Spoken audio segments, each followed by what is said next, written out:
Dzień dobry. W tym nagraniu chciałbym skupić się na zagadnieniu sytuacji zmiany kultury. To znaczy takiej sytuacji, kiedy dziecko przyjeżdża do Polski z różnych powodów i chciałbym zadać pytanie, co w związku z tym może dziać się z tym dzieckiem, jakie może być doświadczenie tego dziecka i w jaki sposób możemy rozpoznawać trudności adaptacyjne zarówno rodziny, jak i dziecka do właśnie nowego otoczenia kulturowego. Jeżeli myślimy o osobach przyjeżdżających do Polski, w tej grupie przede wszystkim należy wyodrębnić dzieci cudzoziemskie, a więc to są dzieci z rodzin migrantów, migrantek, przyjeżdżających do Polski często z powodu o charakterze przymusowym. To są najczęściej dzieci uchodźcze. Mamy również do czynienia z rodzinami dzieci migrantów dobrowolnych, którzy przybyli do Polski bardzo często w związku z na przykład zmianą pracy przez rodziców. I tutaj warto zadać sobie pytanie, czy pomimo tego, że dla rodziców ten przyjazd ma charakter taki dobrowolny, czy nadal możemy mówić o tej dobrowolności w przypadku dziecka? To jest o tyle ważne, że pomimo tego, że rodzina może przyjechała do Polski w związku z pewnymi szansami, jaka ta Polska dla rodziny tworzy, to mimo jednak perspektywa dziecka może być zupełnie inna, co będzie tak naprawdę wpływać na dynamikę doświadczenia przebywania w Polsce w nowej kulturze i często te dzieci mogą również doświadczać szeregu różnych trudności charakterystycznych dla rodzin migranckich.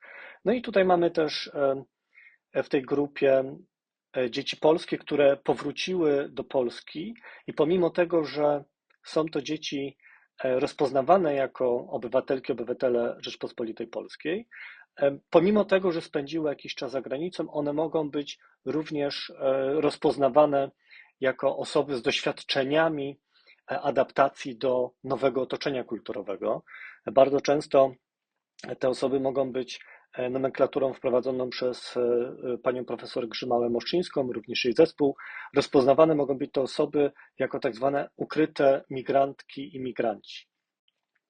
Jeżeli chodzi o konstelację różnych powodów przyjazdu do Polski, to tutaj mogę odwołać się do materiału strony internetowej przez nas opracowanej, gdzie warto sobie prześledzić, jakie mogą być historie, powody, przyczyny przyjazdu do Polski i szczególnie zwrócić uwagę na te sytuacje, kiedy mamy do czynienia z przymusowym przyjazdem do Polski oraz z zagrożeniami związanymi z doświadczeniem traumy, czy na przykład ryzykiem PTSD. Również to, na co warto zwrócić uwagę, co starałem się też Państwu zasugerować, jest to, że pomimo tego, że możemy mieć do czynienia z pozytywnymi przyczynami migracji, może się zdarzyć tak, że ta perspektywa dla dziecka będzie zupełnie odmienna, co też będzie zmieniało dynamikę adaptacji do warunków w Polsce. Warto zadać sobie zawsze pytanie, jakie my mamy wyobrażenie o przyjeździe do Polski. Czy wyobrażamy sobie tą, można powiedzieć, sytuację jako przyjazd do krainy mlekiem i miodem płynącej, troszkę sielankowo, czy wręcz przeciwnie, to nasze wyobrażenie o tym, jak to jest przyjechać do Polski, jest troszkę bardziej urealnione i dalekie od tych takich pasterowych kolorów. Ja zachęcam do tej refleksji, ponieważ ona może pomóc nam przewidywać trudności, problemy związane z przyjazdem do tego kraju, w szczególności.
Warto więc zadać sobie pytanie, no dobrze, to jakie jest to wyobrażenie o byciu w nowym kraju? Jak to jest przyjechać do Polski? Zachęcam Państwa do takiej refleksji, do wypisania sobie na kartce, do rozpisania emocji, uczuć związanych z przyjazdem do Polski oraz z tą wizją. Jaka jest ta wizja? Pozytywna, negatywna?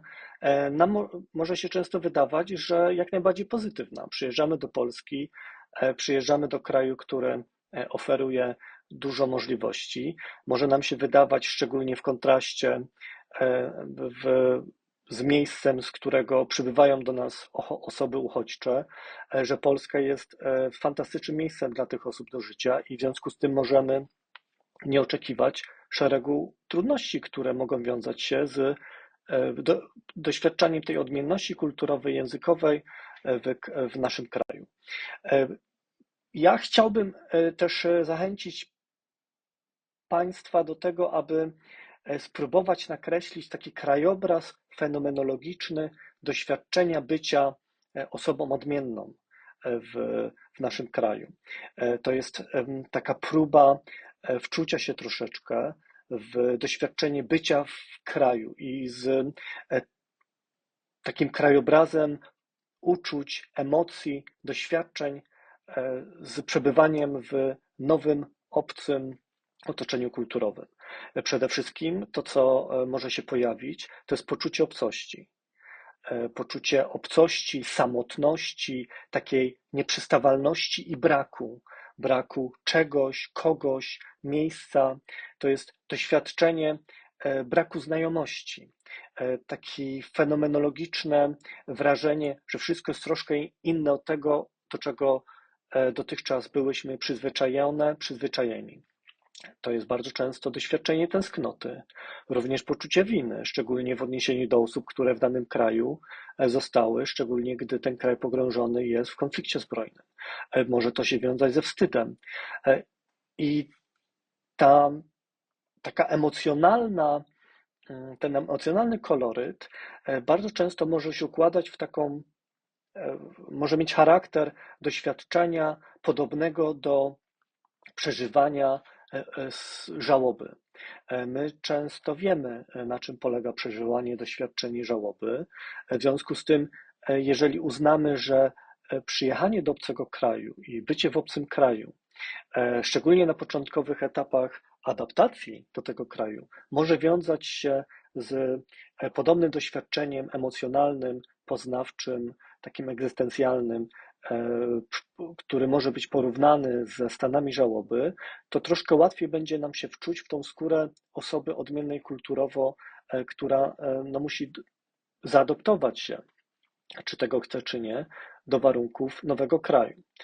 Często w tych emocjach towarzyszy poczucie smutku, również żalu.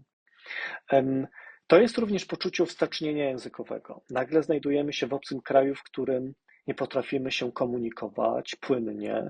Bardzo często też jesteśmy przez ten pryzmat nieumiejętności językowej oceniane i oceniani przez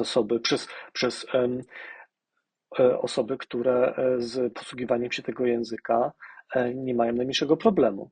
To może wiązać się z poczuciem degradacji wartości, poczuciem niższości, a nawet zachwianiem poczucia tożsamości, bo nagle okazuje się, że skoro nie potrafimy się płynnie i prawidłowo komunikować, to tak naprawdę rzutuje na całe poczucie tego, co my potrafimy robić, czy jesteśmy skuteczne i skuteczni w zakresie rozwiązywania szeregu różnych problemów. Tutaj może pojawić się również poczucie wykorzenienia, poczucie goryczy, podejrzliwości, ale również uprzedzenia związanego z tym, w jakiej kulturze jesteśmy. Również mogą pojawiać się poczucia bycia ofiarą, kozłem ofiarnym. Tak, proszę zwrócić uwagę, że to doświadczenie, emocje towarzyszące przebywaniu w nowej kulturze, one często mogą być bardzo dalekie od takiej sielankowości, która w pierwszym rzucie może pojawiać się nam na myślach. To jest doświadczenie trudne, wymagające, wiążące się często z wyzwaniami radzenia sobie z emocjami, ale również z radzeniem sobie no można powiedzieć, uporządkowaniem swojego życia przy założeniu, że nie do końca zdajemy sobie sprawę z reguł istniejących w nowej kulturze, w kulturze kraju przyjmującego migrantki, migrantów.